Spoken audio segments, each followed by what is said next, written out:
அஸ்ஸலாமு அலைக்கும் வரஹ்மத்துல்லாஹி வபரகாத்துஹு. அரபு மொழி இலக்கணம் கற்போம். அன்றாடம் நாம் பேசுகிற வார்த்தைகளை அரபியில் எப்படி சொல்வது என்று கற்கலாம் வாருங்கள்.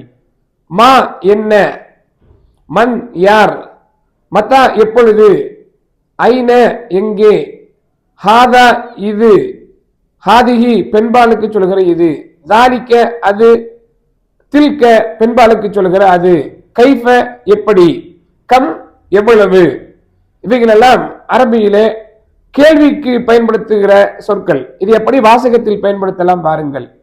மன் அந்த, நீ யார், கைஃப அந்த, நீ எப்படி இருக்கிறாய், கைஃப ஹுவ, அவன் எப்படி இருக்கிறான், ஐன ஹுவ, அவன் எங்கே, மத்தா தாலிக்க, அது எப்பொழுது, கம் இந்தக்க, உன்னிடத்தில் எவ்வளவு இருக்கிறது, இவைகளெல்லாம் அன்றாடம் நாம் பயன்படுத்துகிற சொற்கள். இவைகளை கற்றுக்கொண்டால் அரபு மொழி நமக்கு இலகுவாகும்.